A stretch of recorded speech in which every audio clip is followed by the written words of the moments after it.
KBS 열린 토론.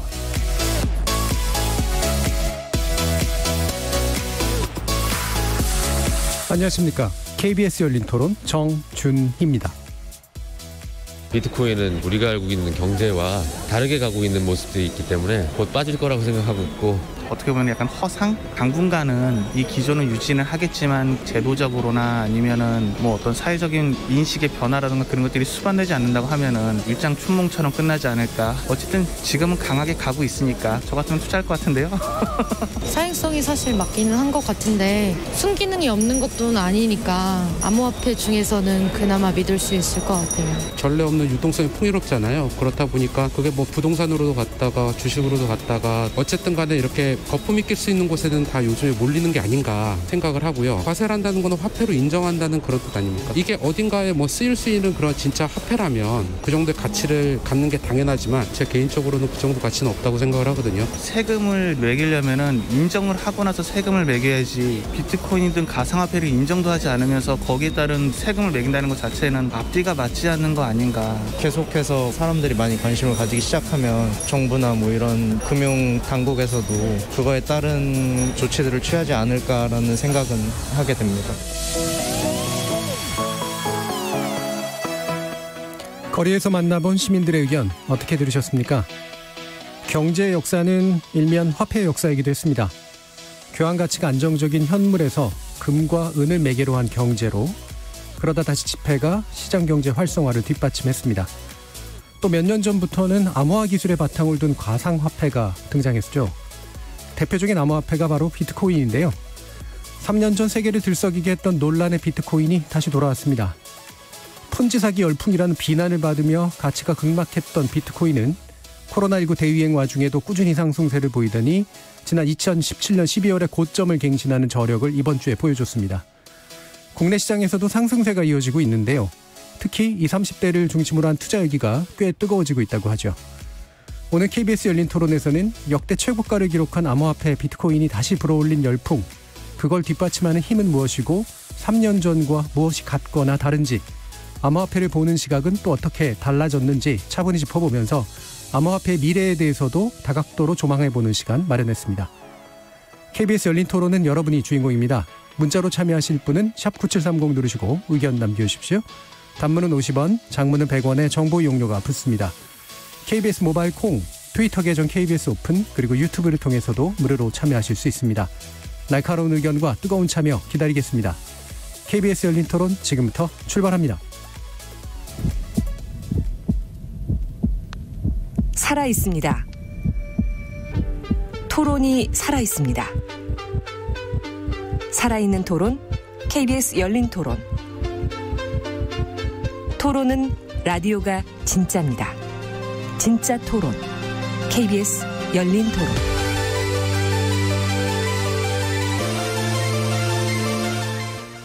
지금 스튜디오에 네 분의 전문가 모셨습니다. 숙명여대 경제학과 신세돈 교수 나오셨습니다. 반갑습니다. 그리고 참 좋은 경제연구소 이인철 소장 함께하셨습니다. 예, 안녕하세요. 이인철입니다. 그리고 블록체인 미디어 조인디의 고란 기자 나오셨습니다. 네, 안녕하세요. 그다음에 SK증권의 한대훈 연구원 나오셨습니다. 예, 안녕하세요. 청취자 여러분들도 다양한 의견 부탁드리겠습니다. 자, 비트코인, 암호화된 가상화폐의 거의 핵심이라고 볼 수 있는 건데요. 이 열풍이 다시 불고 있다라고 하는 건데, 이 열풍이라는 건 일단은 이제 가격이 이제 다시 급격히 상승세를 보이면서 아까도 말씀드렸던 것처럼 전고점을 이제 갱신한 이제 그런 상태라고 하는 거죠. 일단 이런 부분에 대해서 어떻게 체감하고 계시는지, 또 어떻게 바라보고 계시는지 네 분 말씀 먼저 듣고 시작하겠습니다. 신세돈 교수님 어떠신가요? 네, 암호화폐 전반에 대한 열풍이라고 보기는 어렵고, 그중에서도 이제 대장이라고 할 만한 비트코인에 대한 지금 열풍이 제가 들어오기 전에 통계를 보니까 11월 이후서부터 굉장히 빠른 속도로 급속히 올라왔어요. 그러니까 한 달 정도가 아직 채 안 되는 현상이라서 이것이 이제 열풍이냐 그 부분은 우리가 조금 짚어봐야 되겠고, 얼마만큼 체감하고 있는가. 최근 한 2, 3일 동안 언론에서 비트코인 가격이 2천만 원을 넘어섰다. 이 정도로만 제가 느끼고 있어서 예. 별로 체감은 못했습니다. 예, 직접 투자는 안 하시고요. 네, 안 합니다. 자, 이제 아주 최근에 나타난 현상이고 특히 가격 위주, 가격의 급격한 상승 위주의 현상이고 그걸 언론을 통해서 이제 가격 위주로 좀 일단 느껴지고 있는데 이게 사회 구조적인 문제라든가 뭐 전반적인 경제 현상으로 아직까지는 좀 바라봐지지는 않는다. 이제 이런 말씀을 주셨네요. 이인철 소장님은 어떠세요? 열린 토론에서 다시 암호화폐를 주제로 했다는 게 네. 이슈가 되고 있긴 하구나. 저희 PD님이 투자하셨는지 잘 모르겠습니다만 아닙니다. 전혀 아닙니다. 자, 그 정도로 저는 뭐 여러 가지 여기 뭐 전문 기자분도 있고 이제 뭐 투자은행에서 이 부분에 대해서 연구하시는 분도 있지만 뭐 최근에 가격 급등에 대해서는 여러 가지 뭐 원인은 거의 뭐 대동소이하게 나오고 있지만 지금 주목할 건 과거와는 좀 달리 모든 자산이 다 뛰고 있다. 네, 자산 전반이. 네. 그러니까 뭐 주식도 뛰고 부동산도 뛰고 암호화폐도 뛰고 또 국내적으로 보면 채권 가격, 원화 가치까지 다 뛰고 있는 상황이 굉장히 좀 이례적이다. 예. 정상적인 경제 상황도 아님에도 불구하고 시중에 돈이 많이 풀리고 코로나19로 전 세계가 이제 유동성을 공급하는 와중에 이게 출구 전략보다는 앞으로 더 투입돼야 될 돈이 더 많다라는 믿음 때문에 자산가치 버블이 형성되는 와중에 예. 그 와중에 주식보다도 비교적 변동성이 더 크고 투기적 자본들, 이른바 이제 큰 손들이 이쪽 시장으로 좀 옮겨가는 그런 흐름이 나타나고 있는 게 아닌가라는 생각이 듭니다. 결과적으로 유동성이 이제 과잉 풍부하게 된 조건이 결국 투자처를 계속 찾는 거다라는 말씀이시네요. 그러면 비트코인 외에도 다른 가상화폐가 또 같이 덩달아 올라갈 가능성도 좀 있다고 보세요? 이게 순환매예요. 그리고 돈의 힘이 무서운 게 유동성. 오늘 아마 공교롭게도 종합주가 지수가 2,700선에 육박합니다. 네. 오늘 아까 보니까 696으로 마감한 것 같아요. 처음이잖아요. 사상 뭐 사흘 연속 사상 최고가를 갈아치우고 있는데 전문가들은 사실은 뭐 앞에 나오 계십니다만 이게 뒷북이에요, 사실은 좀. 전문가들조차도 이렇게 시장이 강할 줄은 몰랐어요. 네. 코로나19라는 변수를 제외하고도 정확하게 1년 전 증권 전문가들의 코스피 상단 최고가 봤더니 2,480입니다. 그러니까 이게 예측의 범위를 좀 넘어섰다. 네. 이게 돈의 힘은 관성의 법칙이 있어요. 굉장히 버블을 지금 9시 뉴스에 나오고 열린 토론에서 가상화폐를 얘기하지만 이게 여기가 고점이 아닐 수 있어요. 네. 좀 더 갈 수는 있다. 근데 터지는 순간 이건 대응의 영역이에요.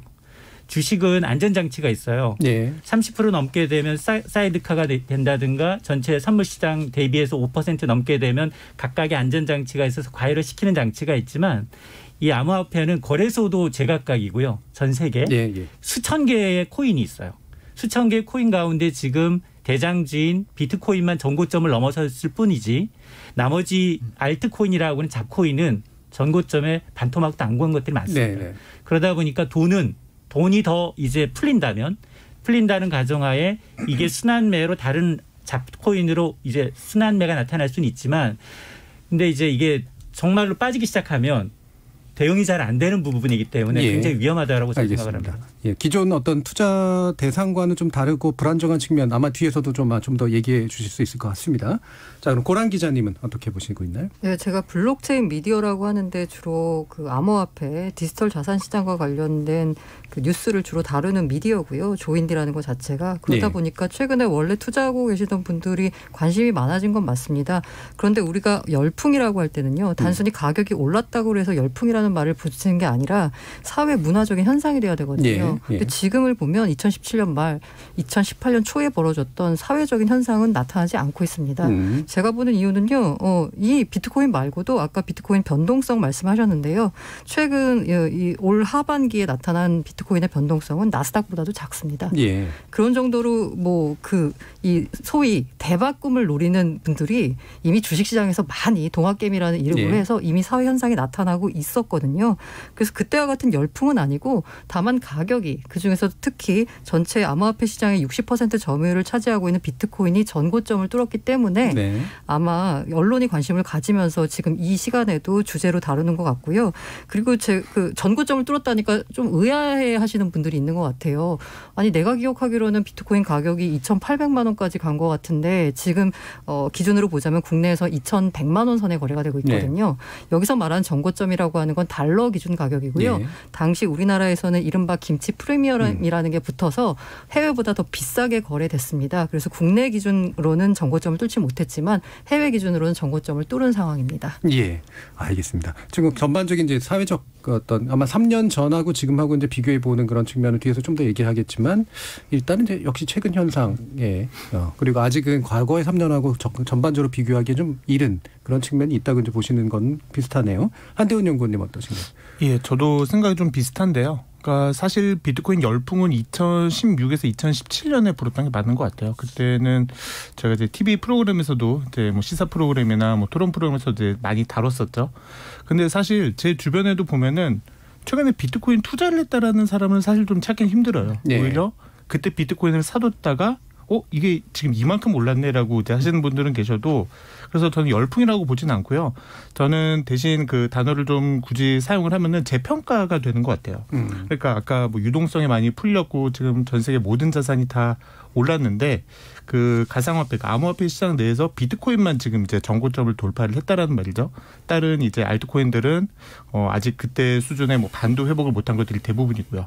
그러니까 이런 코인들은 오르지 않고 오로지 지금 비트코인만 이렇게 지금 주목을 받고 있는 거는 뭐 우리나라뿐만이 아니라 글로벌 뭐 금융기관이나 테크 기업들이 여기에 대한 관심을 가지고 있고 이쪽 산업에 대해서 오히려 그 2017년보다 더 많이 발전이 되고 좀 진화가 되면서 나타나는 재평가라고 저는 생각을 하고 있습니다. 예, 그 재평가라고 본다면 하필이면 왜 비트코인에 재평가가 몰리고 있을까요? 일단 그 용어 자체가요 좀 중요할 것 같아요. 그러니까 주변에서 뭐 이제 아버지 분이나 뭐 할아버지 분 이제 되신 분들 중에 나 비트코인 샀다라고 말씀하시는 분들이 되게 많으세요. 근데 막상 실제로 보면은 비트코인을 투자한 게 아니라 뭐 저도 이름이 생소한 이제 무언가를 투자를 했어요. 그러니까 지금의 인식은 가상화폐 그다음에 비트코인은 다 같은 거고요. 알트코인도 다 같다라고 생각을 하세요. 그래서 얼마 전에 엠번방 사건 터졌을 때도 그때 사실 사용이 됐었던 거는 모네로라고 하는 코인이었는데 거봐 비트코인 저 나쁜 거잖아라는 이제 인식이 있는 것 같아요. 그러니까 지금 이제 그러한 과정들이 2017년에 비해서는 많이 거쳐지고 그리고 이제 글로벌 금융기관이나 글로벌 테크 기업들이 비트코인을 이제 결제하게끔 하겠다. 뭐 페이팔이 있겠죠. 그다음에 비트코인이 새로운 그 포트폴리오에 편입을 시킬 수 있겠다라는 잠재력이 있다라고 발표하는 금융기관들이 나오면서 지금은 그 과거에 그 뭐 묻지마 투자보다는 비트코인에 대한 선별적인 투자가 좀 몰리고 있는 것 같아요. 그리고 비트코인이라고 하는 것이 이제 어쨌든 그 가상화폐는 기본적으로는 이제 유사한 기술을 이제 사용을 하는 거잖아요. 근데 그 비트코인이 이른바 대장이고 잘 알려져 있고 대표하고 이런 일종의 이제 브랜드 프리미엄 외에 비트코인이라고 하는 걸 다 따로 어떻게 분리해서 볼 수 있는 어떤 다른 근거 같은 것들이 있나요? 뭐 말씀을 드리자면 일단은 우리가 그 이제 암호화폐 이게 원래 이름 네이밍이 굉장히 중요하잖아요. 그 가상화폐 이렇게 되고 있는데 지금 2008년에 이제 이른바 사토시 나카모토라는 사람이 백서를 만들어서 비트코인을 공개했을 때는 이 사람도 아마 화폐를 목적으로 했을 거예요. 백서 제목 이름 자체가 A Peer-to-Peer Electronic Cash에서 일렉트로닉 캐시 전자화폐 P2P로 거래되는 전자화폐를 만들겠다라고 했습니다. 그런데 화폐의 기능 중에 3가지 기능이 있잖아요. 교환의 수단, 가치의 척도, 가치 저장의 수단이잖아요. 근데 그 가운데서 우리가 일반적으로 화폐라고 하면 떠오르는 기능은 교환의 매개예요. 그래서 흔히 말해서 비트코인에 대한 비판 중에 하나가 뭐냐면 그때 2018년 초에 나왔던 토론에서도 회자가 됐던 커피 한 잔도 못 사 먹는다. 그 비트코인을 결제하는 동안 커피가 다 식어버린다라는 거였거든요. 그런데 최근에 와서 재평가를 받으면서 비트코인에 대한 인식은 어떻게 자리 잡고 있냐면 화폐의 기능 중에 교환의 매개보다는 가치 저장의 수단으로 기능하고 있습니다. 그래서 나오는 게 디지털 골드, 디지털 금이라는 거고요.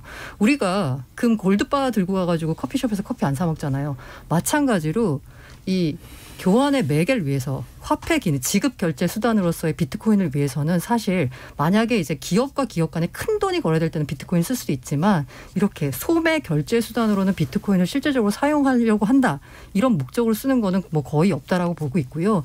지금 글로벌 투자은행이나 모든 이제 약간 기관 투자자들이 비트코인을 투자하는 이유는 가치 저장의 수단으로 인식하고 있기 때문에 투자하는 겁니다. 우리가 다 암호화폐라고 다 똑같을 거라고 보지만 비트코인은 일단 가치 저장의 수단으로 자리매김을 했고 이미 글로벌 투자원에 투자하고 있는 상황이고요. 그 외에 알트코인들이라고 하는 거예요. 각각의 모든 알트코인들이 다 각자의 목적이 있습니다. 2등 코인인 이더리움 같은 경우에는 플랫폼을 꿈꾸거든요. 예. 뭐 3위, 4위 이 각자의 목적이 있어요. 그러면 그 각자의 목적을 다하고 있는 알트코인이 있느냐?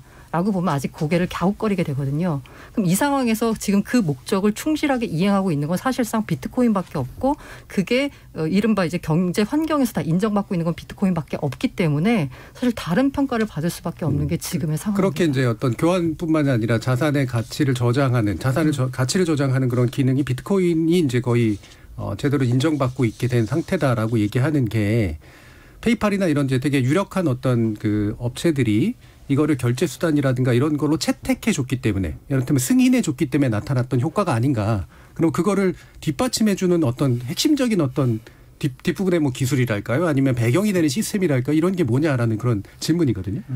일단 비트코인이 3년 전 열풍과 지금 열풍이 달라졌다라고 하는 데는 뭐 어느 정도 일정 부분 차이가 있고 그다음에 뭐 화폐의 기능 가운데 교환의 가치가 있다라는 거 일정 부분 인정을 받고 있는데 우선 궁극적으로 보면 미국의 선물 거래소에서 비트코인은 상장이 돼 있습니다. 3년 전부터. 일단. 근데 그 당시에도 굉장히 상장되면 선물이라는 건 가격이 오를 때에도 살 수 있지만 내리는 것에 베팅할 수도 있어요.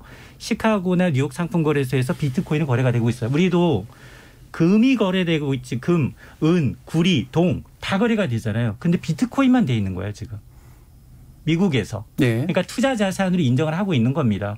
그러면서 과거에는 얘기했던 것처럼 개인의 투자로 인해서 약간 버블적 성격이 있었다면 지금 기관으로 넘어가면서 여기 지금 비트코인에 가려져 있는 이제 블록체인이라는 이 기술이 당장 이 화폐 커런시에만 있는 게 아니라 유통 추적부터 다양한 경우에 이용할 수 있는 이 기술이 주목을 받는 거예요. 그러다 보니까 대표적이고 지금 당장 거래할 수 있고 지금 돈이 많이 풀려 있는 지금 이 시점에 뛰는 거예요. 그렇지 않으면 과거 지금 3년 동안 잠잠했겠습니까? 그런 가치는 똑같은데 대신에 제한적인 게 뭐냐. 화폐라는 건 유통량이 제한되면 안 되잖아요. 근데 이건 2200만 개 딱 제한이 돼 있어요.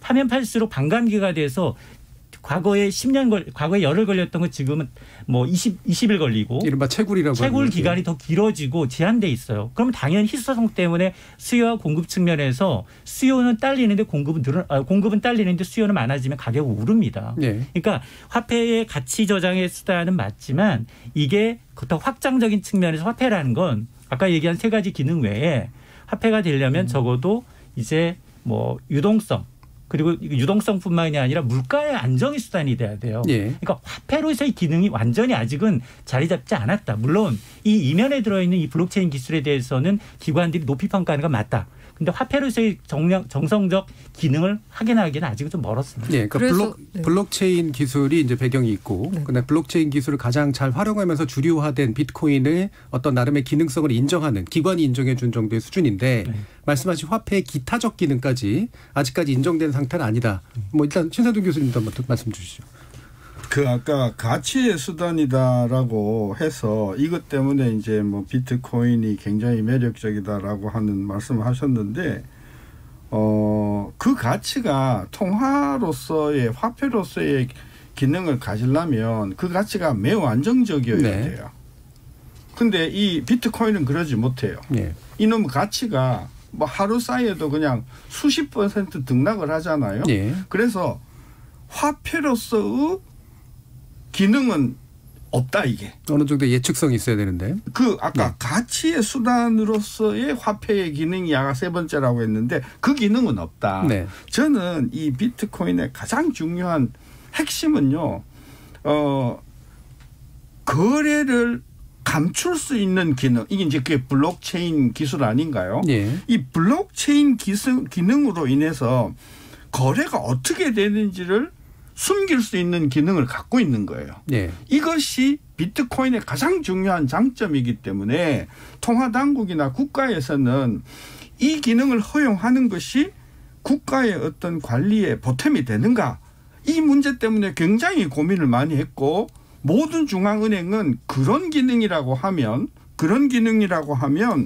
자체적으로 개발한 자체적으로의 어떤 그런 전자화폐 또는 암호화폐가 아니면 허용하지 않는다라고 하는 입장으로 저는 계속 갈 거라고 봐요. 예. 그러면 그런 어떤 정부의 공식적인 어떤 그런 통화 수단으로서 인정을 받지 못하고 거래가 된다고 하면 기껏 해봐야 이제 뭐 페이팔이나 여러 가지 사거래 수단 기능에서 이제 활용하는 정도일 텐데, 그것으로서는 저는 이게 한계가 분명히 있다고 봐서 예. 정리하면 이것이 그렇게 가격이 급등하는 것은 상당히 근거가 없는 것이다. 네.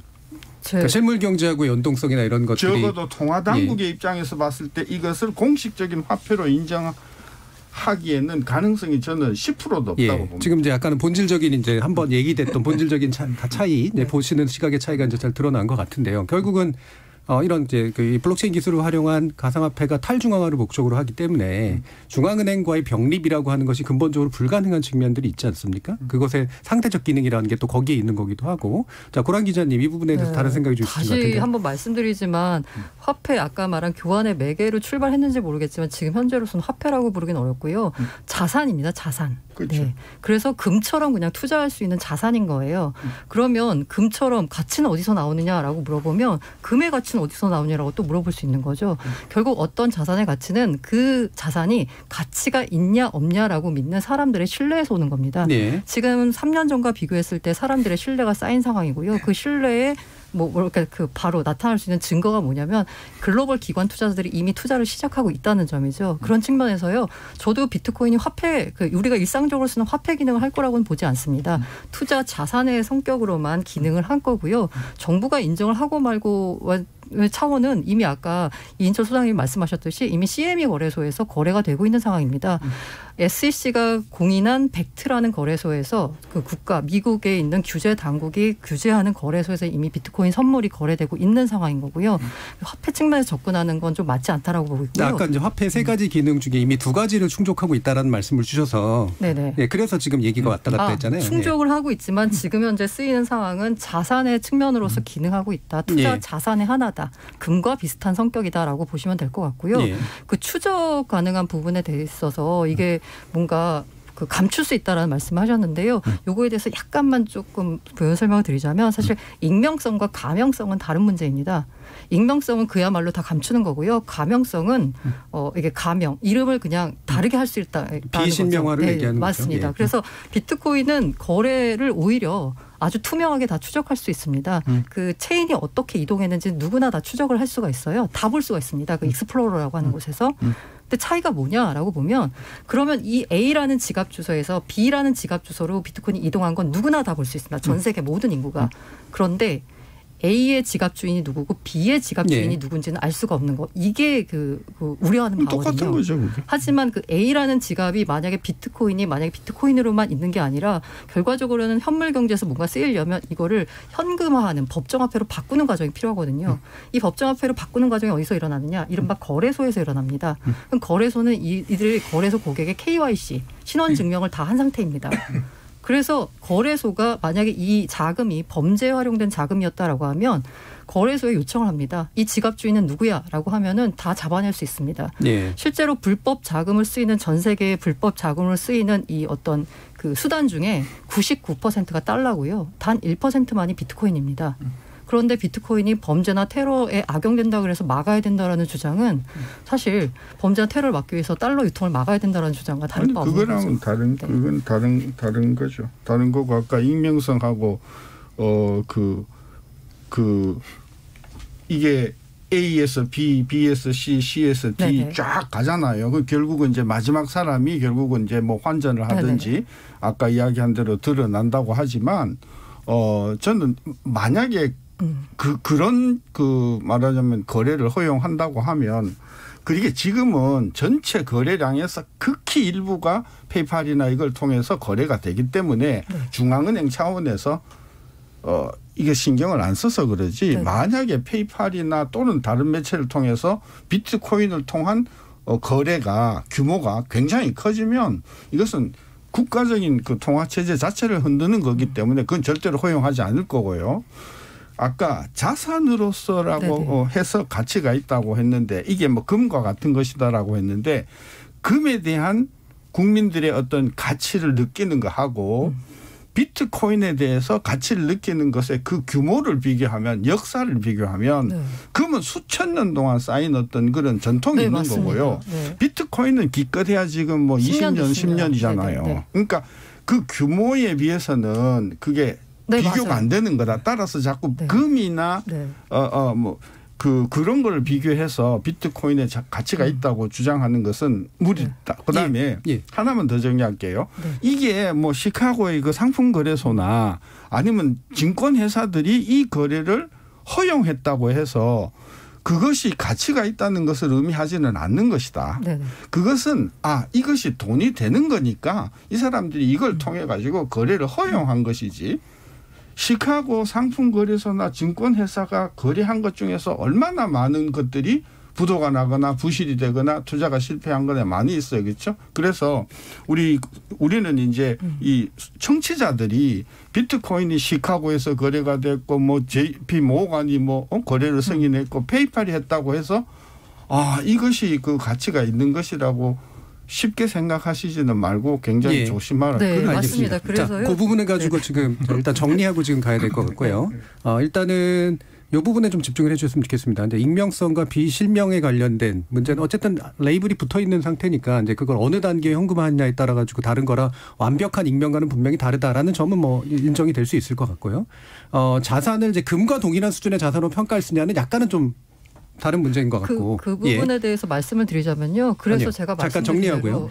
자산이라 그러면 일단은 화폐로 보느냐 자산으로 보느냐에서 약간 더 논의를 좀 해 주셨으면 좋겠어요. 이게 금과 동일하냐 아니냐 문제는 그 뒤에서 좀 하고요. 여기서 화폐라고 하신 분은 이제 없는 것 같아요. 아까 이제 가치 저장의 수단이며 그러한 수단 정도까지는 뭐 얘기를 했지만 그리고 이게 제한된 거잖아요. 우리가 옛날에 사이버머니 도토리 기억하시죠?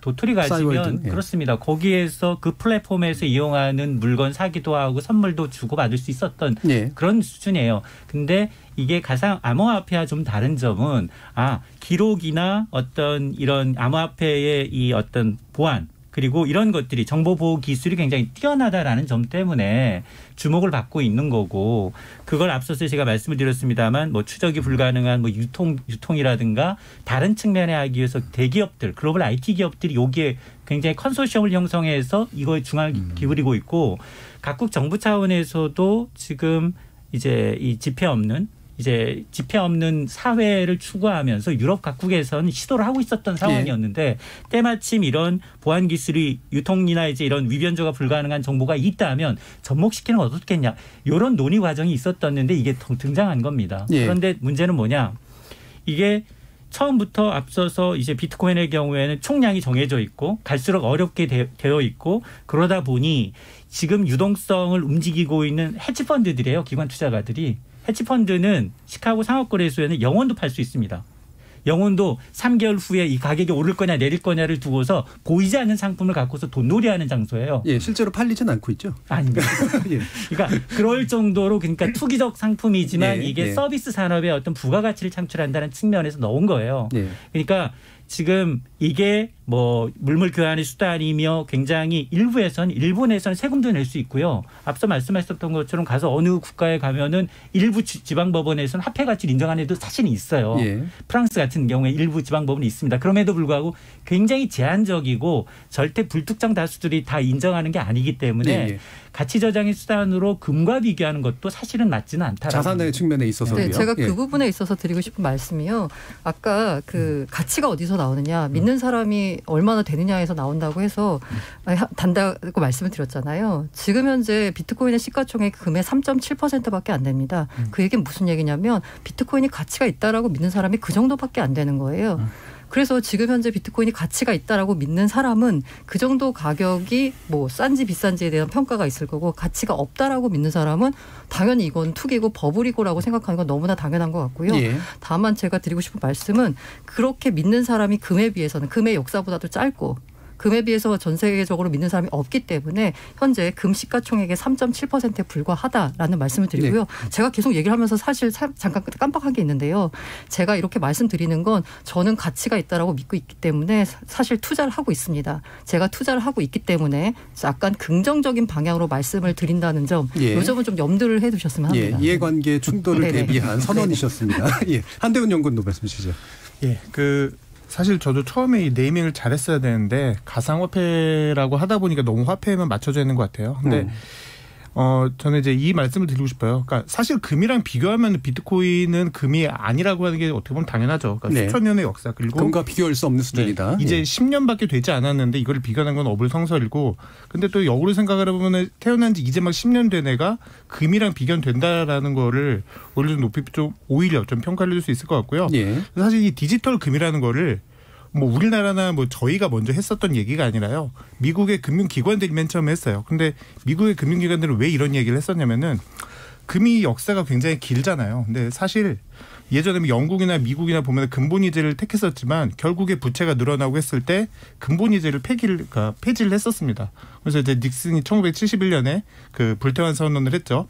그리고 이제 그 이후에 금 차트를 사실 보면은 제가 연도랑 가격을 빼놓고 이렇게 차트를 보여주면요.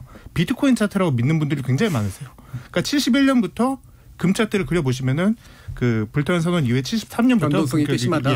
많이 올라갔고요. 그 다음에 두 번째로 변동성이 올라간 게 2000년 이후였습니다. 그때는 왜 올라갔었냐면은 금에 대해서 이제 좋다라는 거 다 알지만 이게 투자 상품으로 본격화 들어온 게 2000년 초반이었어요. 그러면서 이제 금과 관련된 ETF들이 막 출시가 되면서 여기 이제 돈이 몰리기 시작을 한 거죠. 이제 그거를 이제 다 축소를 시켜놓은 게 사실 이제 비트코인이기 때문에 월가에서 이게 옛날에 이랬었고 만약에 이제 조만간에 비트코인과 관련된 상품 사실 뭐 상장이 돼 있긴 하지만 아직 일반 투자자들이 투자할 수 있는 거는 사실 없어요. 근데 이게 정말 일반 투자자들이 이제 투자를 할 수 있는 환경이 조성이 되면은 이게 정말 디지털 금에 비견되는 새로운 무언가가 나왔구나라고 이제 해서 그 레포트가 나왔던 것 같아요. 자, 그러면 이제 금의 변동성도 전체적으로 보면 시계열적으로 굉장히 높다라는 말씀을 주셨는데 이제 아까 신선영 교수님 말씀 이제 하루에도 막 왔다 갔다 하고 널뛰듯 하는 수준.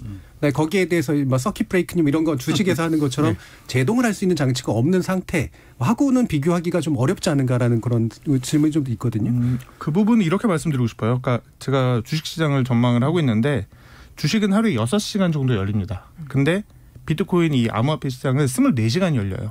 그리고 주말도 없어요. 그러면 뭐 단순히 비교하기는 힘들지만 주식시장의 4일은 비트코인 시장의 하루 정도랑 비슷한 거예요. 왜냐하면 24시간이 계속 돌아가니까요. 그래서 예를 들어 하루에 5% 빠졌다라고 하면은 변동성 크다라고 생각을 하실 수가 있지만 이게 사실은 4일 동안 5% 빠진 거예요. 물론 이제 4일 동안 5% 빠진 것도 변동성 크냐 뭐 이렇게 말씀하실 수는 있지만 이거는 그 시장이 다르기 때문에 나타나는 현상이고요. 그리고 그 변동성조차도 지금은 많이 줄어든 상황이에요. 이게 그 당시 2017년에는 개인 투자자들이 많이 썼기 때문에 이게 뭐 급등락하면은 이제 막 팔고 이제 이런 게 많았지만 지금은 오히려 기관 자금이 많이 들어오면서 변동성이 많이 낮아진 상황이고요.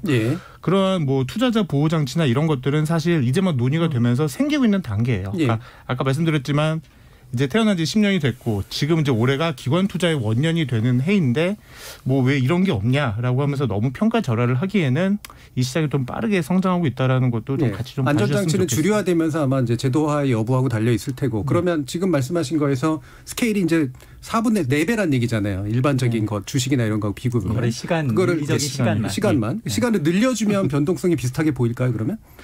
그래서 아까 제가 금 차트랑 비트코인 차트를 비교를 했을 때 아마 지금 뭐 집에서 데이터 보실 수 있는 분들은 보시면 참 이제 좋을 것 같은데요. 금을 1970년부터 2020년까지 놓은 차트랑 비트코인을 2010년부터 2020년까지 차트를 같이 놓고 밑에 연도랑 가격을 떼고 보시면요.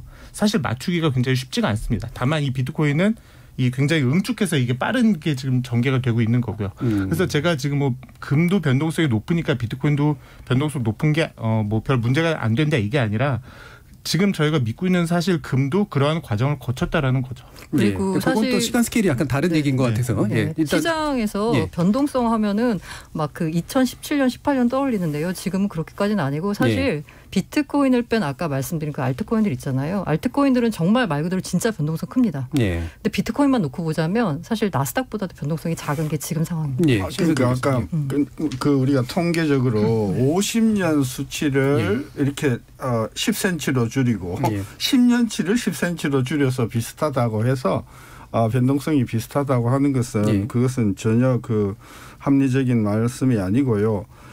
저는 무엇에 주목을 하냐 하면 비트코인 가격이 급격하게 뛰기 시작한 게 11월 초순서부터라는 그 사실에 대해서 저는 굉장히 주목을 하는 거예요. 그 전에는 뭐 거의 뭐 변동이 없다가 사실 거의 변동이 없지 아니 않았고요. 물론 내려갔다가 올라왔다가 금년에 조금 올라왔다가 다시 내려갔다가 11월 이후로 갑자기 뛰었어요. 그건 사실 아닌가요? 아니 그 이른바 3월에 주식시장이 폭락했을 때 비트코인 역시 5,000달러, 6,000달러 선까지 떨어졌다가 16,000달러 선까지 7,000달러 선까지 회복을 했습니다. 7, 8월 달에 쭉 했다가 그죠? 조금 떨어졌다가 11월 달서부터 떴거든요. 아니 근데 그 6,000달러에서 16,000달러 오른 걸 안 올랐다고 표현하기에는 조금 어쨌든 그러면 11월 초순부터 16,000달러에서 지금 2만 달러까지 갔죠. 그러니까 그 지금 한 달도 안 되는 사이에 25%나 뛴 거잖아요. 그게 왜 그랬다고 보세요? 가장 모멘텀은요. 페이팔 이슈가 있었습니다. 페이팔이 이제 인정해줘서. 맞습니다.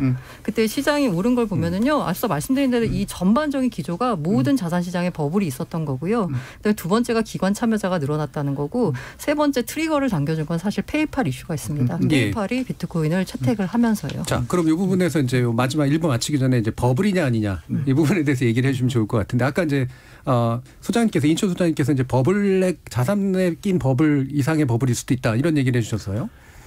근데 이 버블을 판단하는 건 투자하는 수요와 공급의 문제예요. 근데 이제 수급상 점점 희귀해지고 있어요. 똑같은 노력으로 이제 채굴한다 하더라도 예년보다 반 정도로 줄었어요. 채굴량이.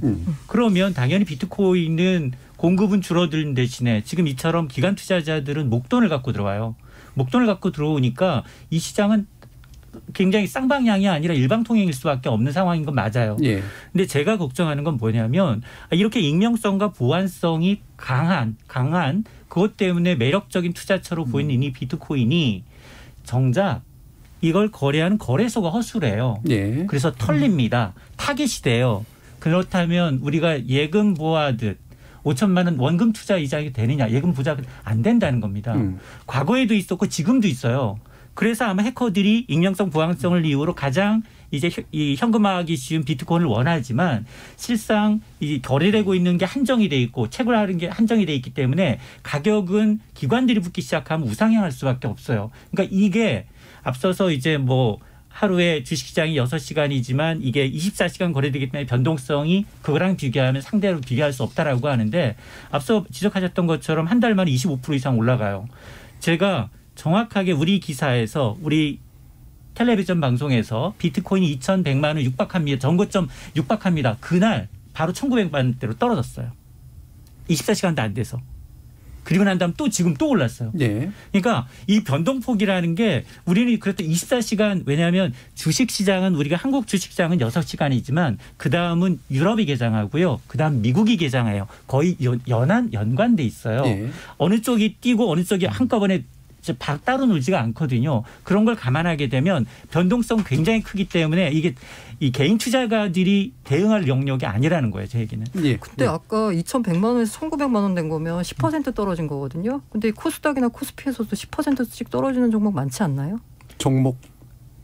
그러니까 이게 비트코인은 암호화폐 시장의 거의 80~90%를 차지하는 대장주잖아요. 삼성전자가 10% 떨어졌어요.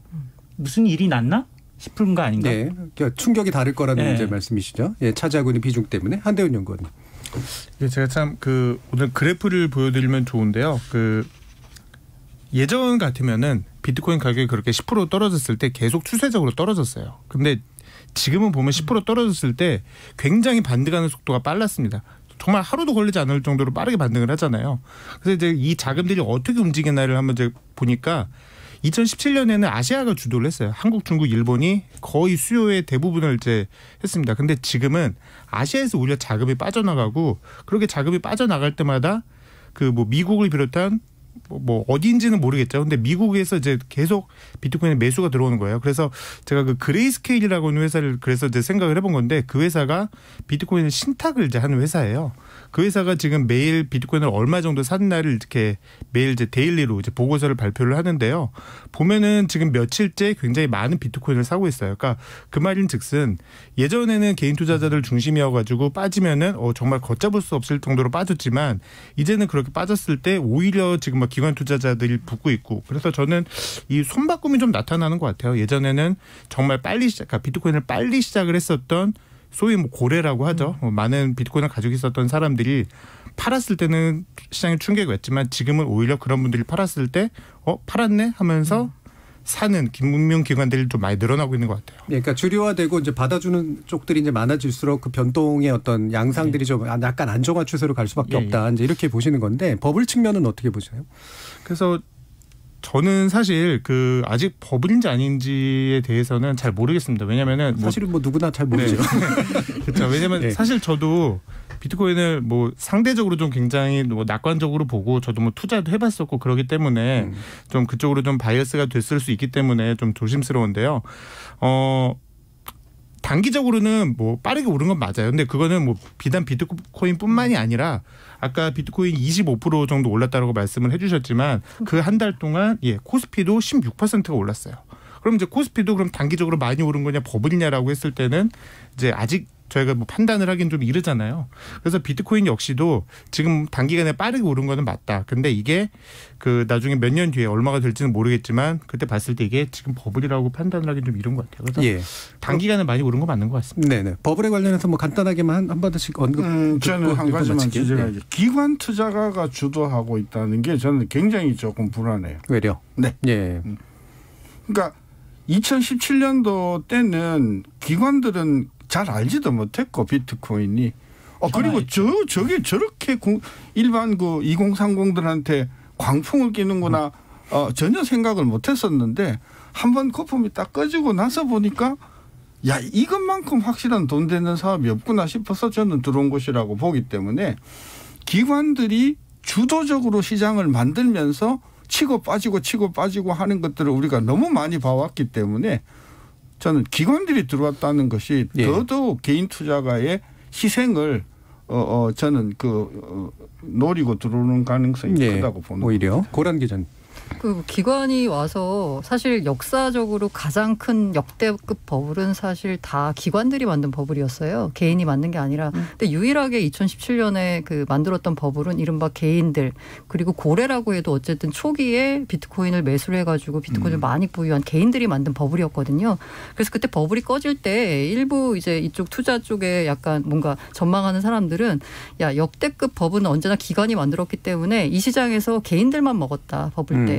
기관들이 한 번 더 버블을 만들어서 먹을 거다라고 예측을 했었고 실제로 이제 3년 뒤 지난 지금부터 기관들의 참여가 본격화되고 있는 건 맞습니다.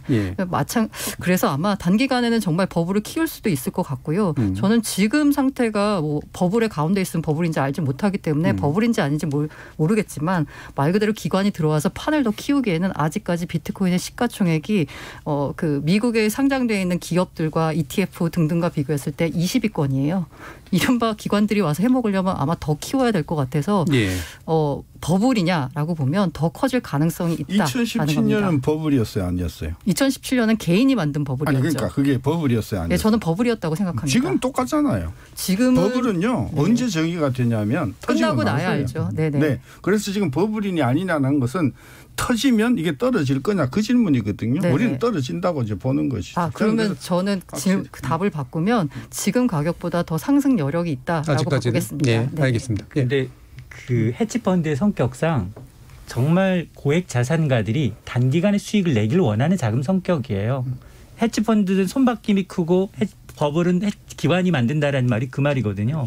그러니까 물론 금 가격이랑 그래프를 비교하게 되면 대부분 우상향하는 게 맞아요. 왜냐하면 유한 자원이니까 무한이 아니라. 그럼에도 불구하고 이걸 물론 끝나고 난 다음 얘기하겠지만 기관들이 손댔다라는 건 더더욱 이제 개인들이 접근해서 대응하기 어렵다는 겁니다. 알겠습니다.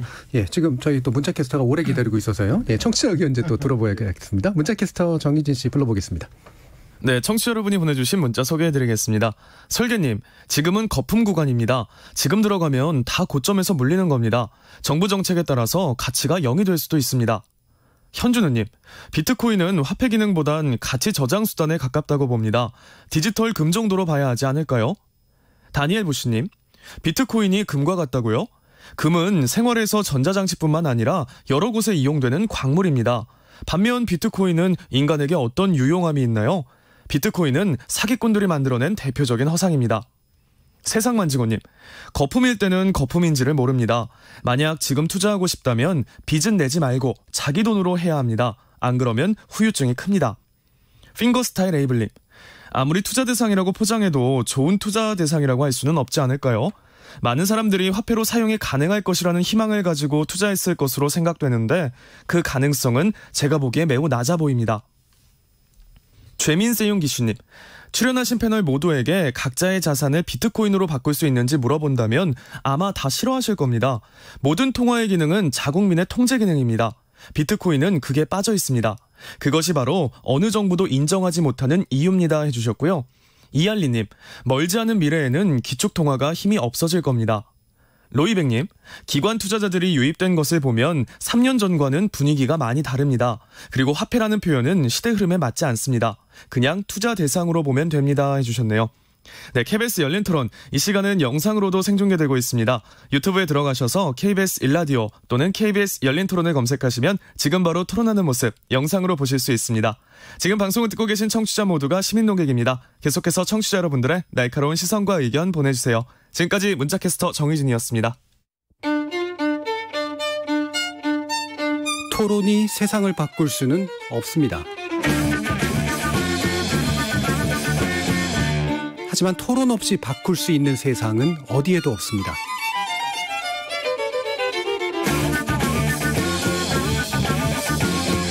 세상의 선한 변화를 갈망하는 당신. 정답이 아니라 질문의 힘을 믿는 당신. 우리 KBS 열린 토론에서 만납시다.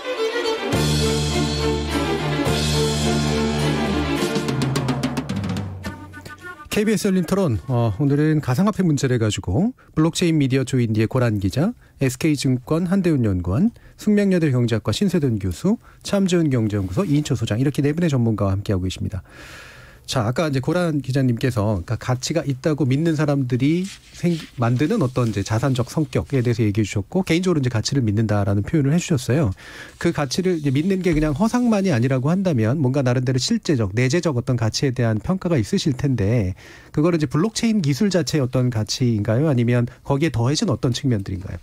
사실 제가 가치가 있다라고 믿는 건 사실 가치가 있다라고 믿기 때문에 그 믿음에서 나오는 가치고요. 네. 그럼 그 믿음이 어디서 나오냐고 보면 블록체인 기술을 저는 그 무결성. 네, 완결성을 추구하는 기술이라고 봅니다. 거래. 이제 비트코인이라고 하는 그 백단에는 보면은 블록체인 기술이라고 있는데요. 그 블록체인 기술을 어떻게 설명할까라면 거래 기록을 위변조가 불가능하게 만드는 기술이잖아요. 네. 블록끼리 연결해가지고. 네. 그럼 이렇게 되면 애초에 블록체인 기술로 비트코인 나왔던 출발점이 뭐냐 그러면 정보는 실시간으로 전송이 되는데 왜 가치는 그게 안 될까 하는 거예요. 네. 그럼 가치가 실시간으로 디지털상으로 전송이 불가능한 이유는 복제 위험 때문입니다. 그 돈이 복제가 되면은 그 돈의 가치가 사라지는 거잖아요. 근데 그 복제 위험을 이른바 이제 이중 지불이라고 하는 문제를 블록체인 기술로 이제 그 블록체인의 비트코인으로 이제 해결한 거죠. 그런 기술이 백단에 있고 그리고 지금까지 그래서 그럼 만약에 체인이 위변조가 되거나 아니면 뭐 체인이 공격을 받거나 이러면은 사실 이게 가치가 없어지는 거잖아요. 네. 그야말로. 네.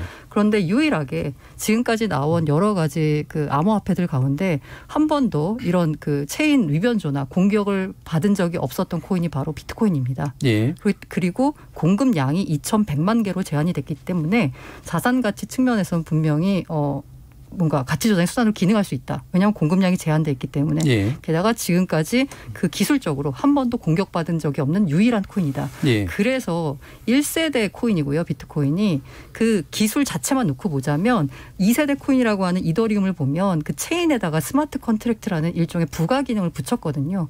그럼에도 불구하고 시장에서는 아직까지 이더리움보다는 비트코인이 더 가치를 인정받고 있는 이유가 뭐냐. 그 10년의 역사 동안 한 번도 공격받지 않았던 그런 역사가 증명하고 있다라고 봅니다. 예, 가치를 정보화 시켜서 디지털화 시켜서 실시간으로 이제 전송 가능하게 만드는 문제에서 결국 나서는 장애는 위변조의 것인데 그러니까 위변조가 봉쇄될 수 있다라고 볼 수 있을 정도의 수준까지 이른 그런 블록체인 기술에 이제 토대로 두기 때문에 그 가치에 대한 믿음을 갖는다라는 말씀이세요? 그 복제 가능성 기술에 대해서 이제 블록체인이라고 하는 게 계속해서 연장이 되면서 확장이 되면서 복제 가능 그것도 한 방법이지만 가장 제가 쉽게 이야기할게요. 대야에 물을 띄워놓고 충격을 주면서 일어나는 충격파 있잖아요. 네네. 그거 복제 불가능하거든요. 네네. 그러니까 지구상의 복제 불가능한 기술은 그야말로 복제 불가능할 정도로 숫자가 많아요. 대야에 충격파 주는 기술로 어떻게 같이 아니 대야에 이게 뭐를 떨어뜨리면은 파장이 생기죠. 네.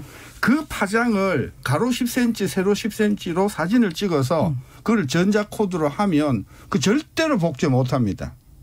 그거를 디지털화해서 그거를 디지털하는 거나 네. 지금 블록체인의 기술이 복제 불가능하다는 차원에서는 같은 방법이에요. 그러니까 제 포인트는 디지털로 복제 불가능한 통화 또는 결제 수단을 만들어내는 것은 무한으로 가능해요. 그러니까 블록체인만이 아니다는 것이죠. 아니 근데 그렇게 만들어낸 것에 대해서 사람들이 믿고 가치가 있다라고 그러면 인정이 되나요? 그것을 한국은행이나 그것을 미국의 연방은행이 지금 준비하고 있습니다. 그러니까요. 네네네. 그러니까 그렇게 되는 순간 블록체인이 가지고 있는 복제 불가능성이라고 하는 데로부터 출발하는 가치의 근원이 그것 자체가 그날로 무너진다는 거예요. 그래서 한국은행이 만들어낸 이른바 이제 CBDC라고 하는 디지털 원화가 가치 저장의 수단으로 기능을 하나요? 하죠. 제가 그거 지금 투자하면 그 가치를 혼동하고 계시는 거예요. 네네.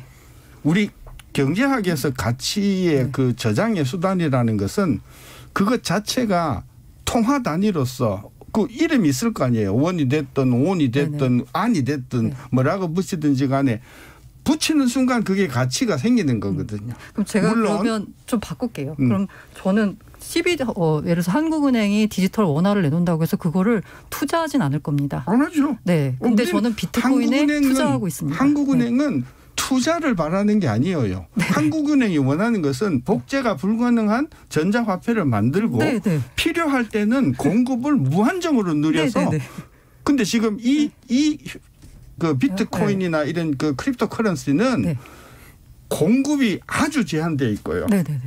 그다음에 가격이 올라가잖아요. 그래서 제가 한번 거꾸로 물어볼게요. 급여를 예를 들어서 모 회사의 주식으로 100주를 준다 받으시겠어요? 회사의 주식으로 주는 급여를 제가 왜 받나요? 안 받지요? 네. 그럼 근데 구체적으로 이야기할게요. SK증권의 주식을 200주를 급여로 준다. 그거 받으실 거예요? 급여를 주는 걸 제가 왜 주식으로 받나요? 아니. 안 받잖아요. 네네. 그 왜 안 받죠? 아니 급여는 제가 화폐로 받아야 되는 거잖아요. 아니 그러니까 지금 우리가 가치의 저장 수단이라고 이야기할 제가 화폐로 받잖아요. 그래서 만약에 SK증권이 그 올라갈 것 같다라고 하면 저는 SK증권 그 주식을 사죠. 그거예요. 바로 그거예요. 가격이 올라갈 것 같으면은 얼씨구나 하고 받죠. 근데 가격이 내려간다 하면은 그걸 내가 왜 받아 하죠. 지금 SK증권 주식이 올라가는지 내려가는지를 우리가 알아요, 몰라요? 자, 이 부분은 화폐냐 자산이냐의 문제로 다시 또 이제 돌아가는 측면들이 좀 있어서요. 이게 논점이 다른 게 맞아요. 지금 비트코인은 민간 기업이 발행한 거고 말씀하신 이제 코인의 경우에 한국중앙은행이 보관하는 거예요. 비트코인이 손실됐어. 민간 업체가 보상 안 해주지만 화폐, 중앙은행이 발행한 가상화폐든 뭐 코인이든 간에 훼손됐다 그러면 당연히 보증하고 해주는 거잖아요. 맞아요. 이 얘기의 논점이 다른 거고 여기서 중요한 건 크게 세 가지예요. 버블이냐 안 버블이냐부터 시작을 해서 지금 되냐는 앞으로 여기 지금 각국 정부의 규제가 여기 다 들어가요. 민간이 이 시장을 너무 키웠기 때문에 커졌기 때문에 미국은 지금 이미 세금 부과하고 있고요. 우리도 2022년부터 세금을 부과합니다. 기타 자산으로 분류해서 250만 초과하는 이득에 대해서는 물어야 돼, 양도세를. 그리고 또 하나가 뭐냐면 지금은 사실은 중국 같은 경우에는 중앙정부 차원에서도 기축통화를 미국 달러화를 누리기 위해서 이 부분에 공을 들이고 있지만 정작 민간이 하고 있는 거래소는 못하게 막고 있어요. 그래서 중국인들은 해외 거래소 내지는 홍콩 거래소를 통해서 거래를 하고 있습니다.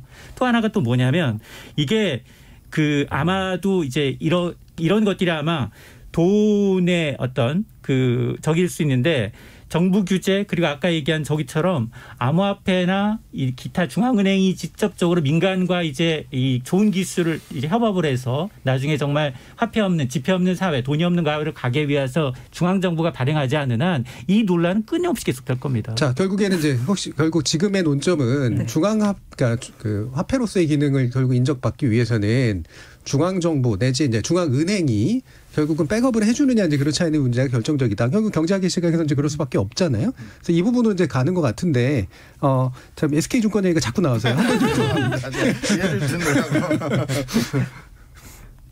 이 부분 어떻게 보세요? 이게 참 꺼지지 않는 논란일 것 같아요. 그러니까 비트코인을 어떻게 보느냐 그리고 이게 정말 뭐 없어지느냐 있어지느냐 뭐 이런 문제는 계속 이제 끊이지 않는 논란일 것 같은데 근데 아까 이제 앞에서 뭐 규제도 말씀을 해주셨잖아요. 근데 저는 세금 부과하는 거 차라리 저는 찬성하는 쪽이에요. 그러니까 블록체인 업계에 계신 분들, 그 다음에 이 흔히 말하는 뭐 가상화폐 쪽에 이제 종사하시는 분들이 2016년, 17년부터 계속했었던 얘기는 규제를 하지 말아달라는 얘기가 아니라 빨리 제도화를 해달라는 거였어요. 그러니까 지금까지도 아직 구체적인 그러니까 쉽게 말하면 게임의 룰이 없어요. 그러다 보니까 이거를 해야 되는 건지 하지 말아야 되는 건지에 대한 룰조차도 없었죠. 근데 만약에 이게 정말로 사기고 그랬으면 정부에서 못하게 막아버리면 돼요. 그럼 굉장히 심플한데 지금 그 4년의 기간 동안 정부의 움직임은 그때 2018년에 기억하시겠지만 그때는 뭐 거래소 폐쇄한다라고 얘기를 했었는데 지금 그런 얘기가 없어지고 오히려 세금 부과 쪽으로 지금 맞춰져 있고요. 그리고 미국이나 이런 뭐 자금 세탁 방지 기구에서도 이건 투자자 보호를 해야 되니까 실명 인증을 하고 그다음에 이 뭐 개인의 지갑이 정말로 올바르게 자금 출처가 사용이 됐는지에 대해서를 전통 금융기관에 준하는 수준으로 만들려고 지금 오히려 권고를 하고 있어요. 그래서 이제 이런 걸 보면은 정부에서 이걸 못하게 막는 규제가 아니라 오히려 이거를 빨리 제도화 시켜가지고 하겠다라는 쪽으로 바뀌어 있는 것 같고요. 그래서 비트코인이 당연히 이제 이쪽 뭐 가상화폐 쪽에서 가장 큰 소위 말하는 대장이다 보니까 이게 지금 뭐 가장 많이 논란이 됐는데 사실 비트코인은 또 어떻게 보면 CBDC라고 하죠. CBDC와는 또 차이점이 있습니다. 그게 뭐냐면은 비트코인은 사실 이거를 발행하는 주체가 없어요. 그러니까 이게 민간 기업이 발행을 했다라고 생각을 하시는데 그렇기 때문에 이거는 어느 나라에서 개입을 할 수가 없는 거예요.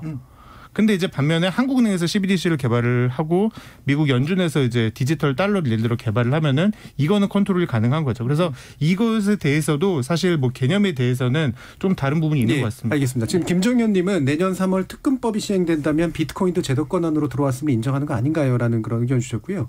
구럭구럭님은 자산으로 인정 안 하지만 세금은 떼겠다는 게 우리의 정부 입장 아닌가요?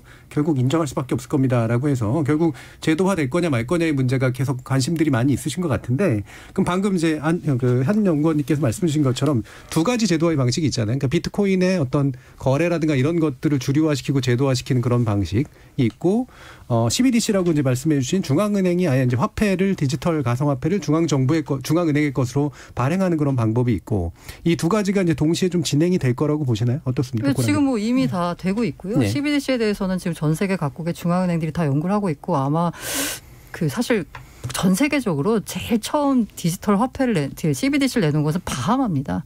바하마가 샌드 달러를 11월 달에 내놨거든요. 예. 근데 사실 바하마가 뭐 이렇게 작은 나라니까 이게 의미가 없다고 보고 의미 있는 나라에서 아마 가장 처음 나올 건 중국의 DCP라고 부르는 디지털 위안화가 될 것 같고요. 이거는 그냥 디지털 화폐 차원에서 진행되는 거고 앞서 말씀드린 저는 비트코인을 제가 투자하는 이유는 자산 가치가 있다라고 보기 때문이거든요. 그래서 이 비트코인의 제도화라는 말씀을 주셨는데 이게 제도화라는 표현을 써도 될지 모르겠지만 이걸 하는 이유가 뭐냐면 투자하는 사람들이 있잖아요. 그럼 이 제도화는 뭐냐? 투자자 보호예요. 지금 현재로서는 국내에서 지금 비트코인이나 뭐 여러 가지 알트코인들 투자할 때 가장 큰 투자 위험이 뭐냐라고 보면 가격 변동의 위험도 있지만 이걸 거래하는 거래소가 언제 먹튀할지 모른다는 거죠. 전혀 법적으로 보장책이 없어요. 예. 이 거래소가 해킹을 당해도 어디다가 하소연할 것도 없습니다. 그냥 거래소가 못 돌려주겠다. 해킹당한 거. 이러면 그냥 끝인 거예요. 예. 이걸 막아보겠다고 하는 게 이른바 내년 3월에 이제 시행된 특근법인데 정확히 말하면 특근법이 이걸 투자자 보호를 위해서 만든 법은 아닙니다.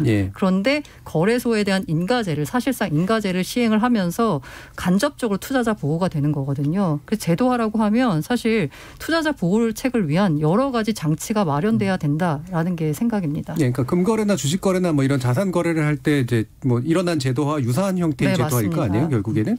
자, 이인철 소장님 어떻게 보세요?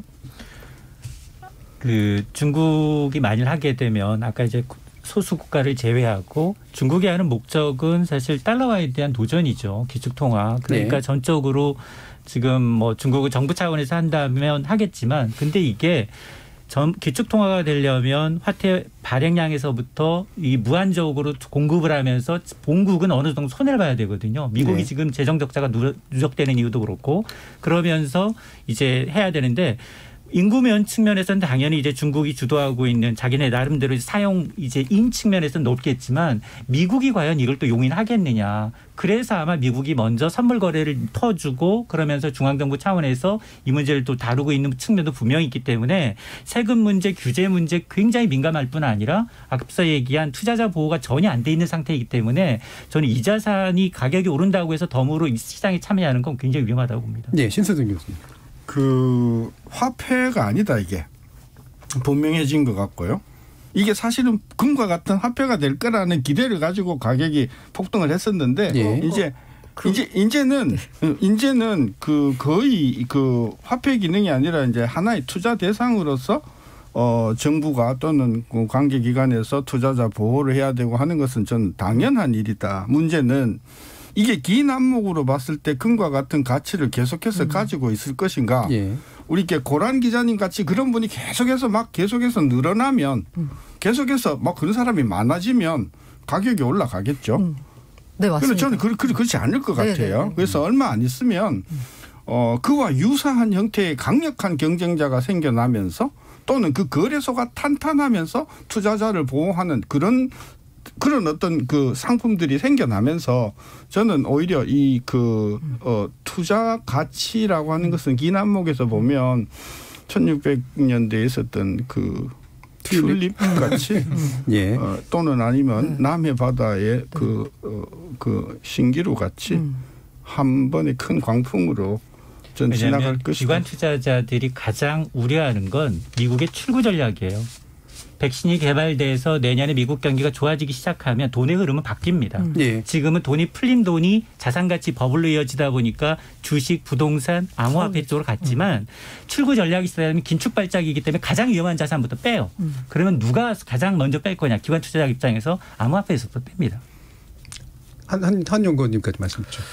저는 마지막에 그 말씀 드리고 싶어요. 그러니까 저희가 전통적인 시각에서 보면은 비트코인은 사면 안 됩니다. 근데 제가 어떻게 보면 밀레니얼 세대의 막차를 탔는데 밀레니얼 세대들이 생각하는 비트코인은 사실 좀 달라요. 그러니까 저희가 어렸을 때 아빠 친구분들이 용돈을 주시잖아요. 저는 어렸을 때 그냥 현금으로 받았던 것 같아요. 근데 생각을 해보면 그 현금을 제가 가지고 있다가 쓰는 경우도 있었지만 대부분 엄마한테 많이 뺏기잖아요.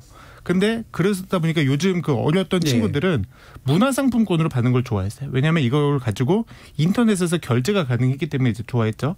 근데 지금 이제 이 친구들이 계속해서 성장을 하고 있는데 이 친구들이 지금 전통적인 금이나 달러보다는 오히려 비트코인을 더 좋아한다라는 거죠. 그래서 지금 미국에 있는 금융기관들이 이 비트코인과 관련된 상품을 출시를 준비하는 이유가 사실은 이 밀레니얼 세대들이 여기에 대한 수요가 워낙에 많아요. 그러니까 지금 이 친구들은 아시겠지만 은행도 안 쓰고 은행을 가본 적도 없는 친구들이 굉장히 많아요. 그래서 앞으로는 이러한 현상들이 이제 더 가속화될 거고. 있다.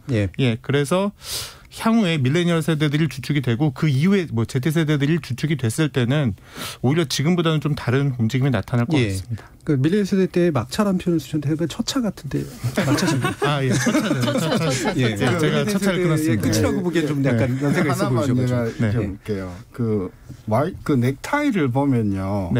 제가 한 50년, 60년 살다 보니까 요 넥타이가 몇 년 사이로 그 모양이 계속 바뀌더라고요. 좁아졌다, 넓어졌다, 뭐 그래요. 그래서 그때 딱 시점만 놓고 보면 굉장히 새로운 패션이다라고 생각하는데 한 30년 지나놓고 보니까 이게 돌더라고요. 저는 그래서 밀레니얼 세대라고 뭐 대단히 다른 것은 아니고 조금 지나놓고 보면 이 사람도 50대가 되고 60대가 되면 아 그때 참 그런 광풍이 불었었지. 저는 조심해야 한다고 생각하는 거죠. 자, 이제 마무리 발언할 시간이어가지고 1분 이내로 말씀하고 싶으신 자유로운 부분, 특히나 이제 이런 안정적 투자의 관점에서 봤을 때 어떤 것들을 유의해야 되는가 이런 식의 조언도 좋으시니까요.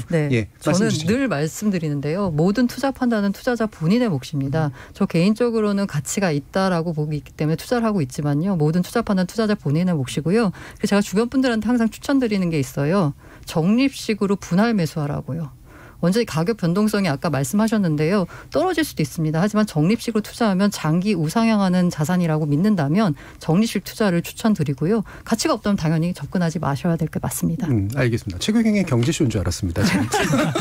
신세돈 교수님. 다 좋고요. 본인의 책임에서 하에서 자산 가치를 믿고 투자하시는 것은 뭐 저는 바람직하다고 보는데 한 가지 꼭 해서는 안 될 일이 돈을 빌려서 하지는 마십시오.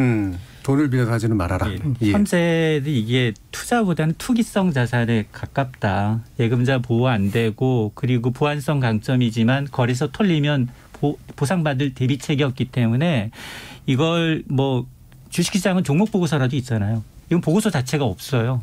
그러니까 미래가치수단 막연히 떠오르는 기술에 대한 이제 그런 청사진이기 때문에 그리고 이제 각국 규제, 돈의 흐름 이런 걸 좀 면밀히 봐서 이제 투자를 하시면 좋겠습니다. 그러면 약간 추가서 말씀 주시면 좋겠는 게 그러니까 주식이나 뭐 이런 것들은 어쨌든 기업가 내재 가치를 평가하는 거잖아요. 근데 굳이 말하면 금과 유사하다 하면은 그거는 이제 그냥 믿는 거고요. 그럼 어느 정도를 더 이렇게 들여다봐야 될까요? 저는 일단 가장 중요한 게 돈의 흐름이에요. 돈의 흐름에서 기관 투자가든 저든 만에 하나 주식도 투자하고 있고 부동산도 투자하고 있고 암호화폐도 투자하고 있어요. 근데 금리가 중앙정부에서 뿌린 돈을 걷어들이기 시작한다면 가장 먼저 처분할 건 암호화폐.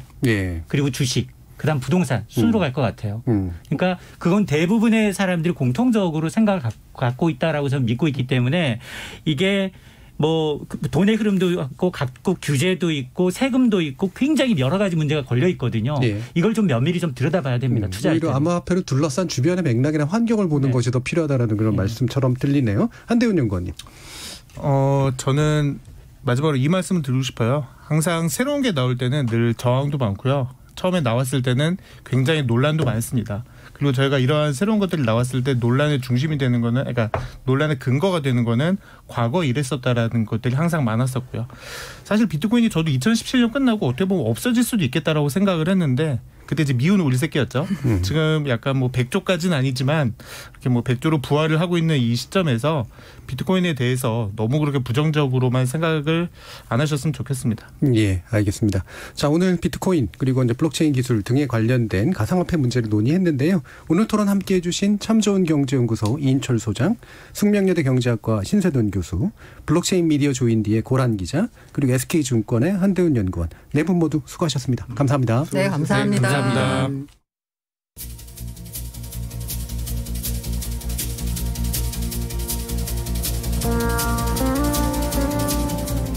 새로운 기술은 언제나 파괴와 창조의 양면성을 지니죠.